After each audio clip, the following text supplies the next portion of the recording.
Assalamualaikum semuanya Sobat Ambis dimanapun berada. Kali ini kita akan melanjutkan pembahasan soal prediksi USK 2024 bidang ekonomi adik-adik semuanya. Pada part kedua ini kita akan lebih enak lagi diskusi dan lebih asyik lagi ya diskusi kita untuk bagaimana kita bisa mempersiapkan USK 2024. Semoga adik-adik yang menonton video ini diberikan kemudahan dan juga lolos semuanya di tingkat provinsi. Amin ya Bang, amin. Nah, adik-adik, ini adalah soal nomor 3, kita akan mendiskusikan. Nah, nomor 3 ini adalah soalnya terkait dengan fungsi permintaan dengan eh, apa namanya subbab materi mengenai elastisitas. Apabila diketahui pada saat harga kue brownies Dion naik dari harga satu buah kue brownies P1 yaitu Rp1.000 per unit menjadi P2-nya adalah 1.500 per unit. Dan fungsi permintaan yang diketahui di sini adalah Q D sama dengan 20 P min 1.000.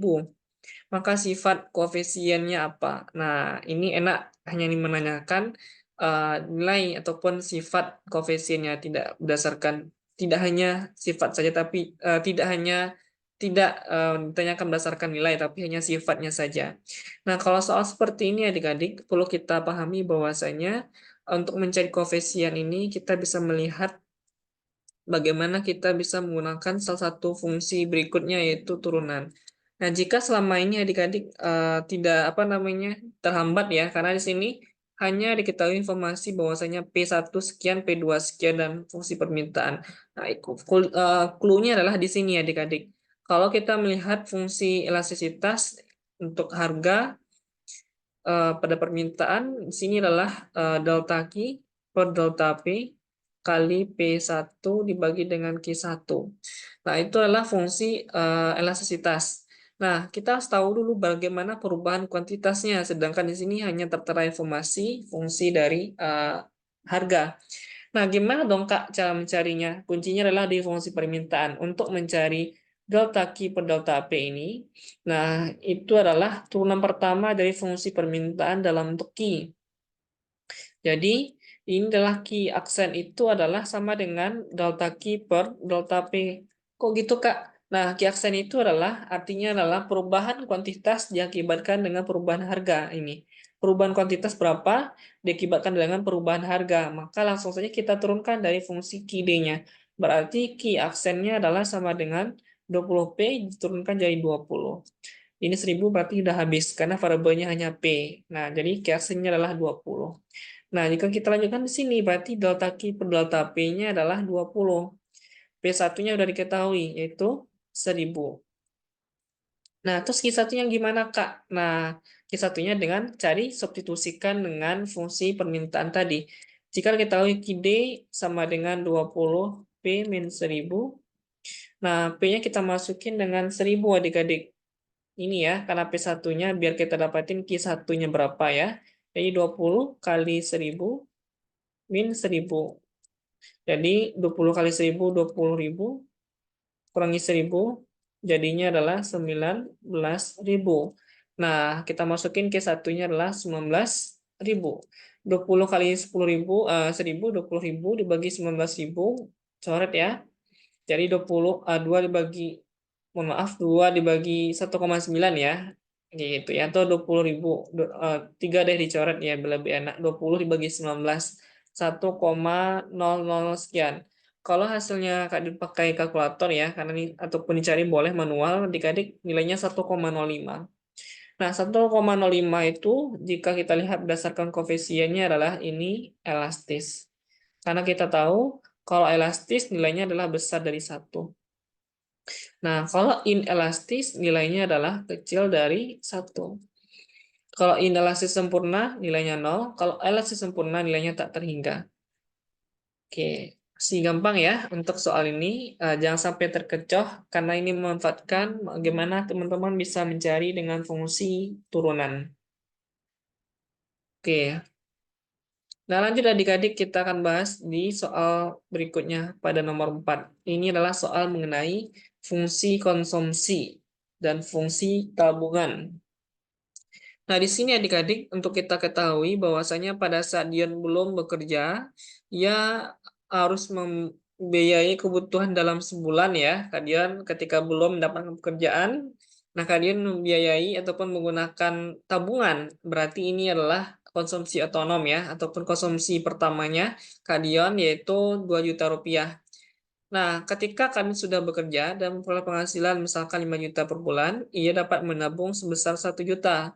Berdasarkan data tersebut, konsumsi ini Kadion ya, karena ini menggunakan hasil C, salah soal sebelumnya, tapi ini Kadion visi sendiri ya, angka-angkanya. Nah, maka berapa untuk nomor 4 ini? Jadi kita tahu C1-nya adalah tadi diketahui 2 juta, kemudian C2-nya adalah. Nah, C1 2 juta berarti pendapatan kalian saat ini kan nol ya, karena belum bekerja. Kemudian kalau konsumsinya 2 juta, pendapatannya Y1-nya adalah nol. Kalau konsumsi setelah yang bekerja, kalau dia pendapatannya Y2-nya adalah 5 juta di sini, dia bisa menabung, berarti ini adalah S2 ya. Ini S1-nya adalah katakanlah nol karena belum bekerja. Otomatis kalau konsumsi 2 juta, dia tabungannya nol. Kalau kemudian setelah bekerja 5 juta, dia bisa menabung 1 juta, maka sisanya. Jadi rumus dari Y adalah C ditambah dengan S. Bahwasanya pendapatan kita itu diperoleh dari akumulasi konsumsi dan tabungan. Nah, jika kalian punya pendapatan 5 juta, tabungannya adalah 1 juta, berarti sisanya adalah 5 dikurangi 1 juta, 4 juta dihabiskan buat konsumsi. Nah, maka dalam hal ini kita bisa mencari bahwasanya fungsi konsumsinya gimana. Nah, fungsi konsumsinya adalah kita harus tahu formatnya C sama dengan A ditambah dengan B dikalikan dengan Y. Nah, untuk soal seperti ini, kita tahu A itu apa? A itu adalah autonomous consumption, konsumsi saat pendapatan sama dengan nol, ataupun kita menganggur, belum bekerja. Nah, tadi mana pendapatan sama dengan nol 2 juta. Jadi, dalam fungsi konsumsi A-nya adalah positif, maka cari yang A-nya adalah 2 juta, bukan min 2 juta. Jika kalian menemukan negatif, nah langsung saja dicoret. Kalian sudah bisa mengeliminasi pilihan jawabannya antara A, C, ataupun E. Kemudian cari nilai B. B itu gimana? B itu di sini dalam fungsi konsumsi berarti MPC ya, marginal propensity to consume.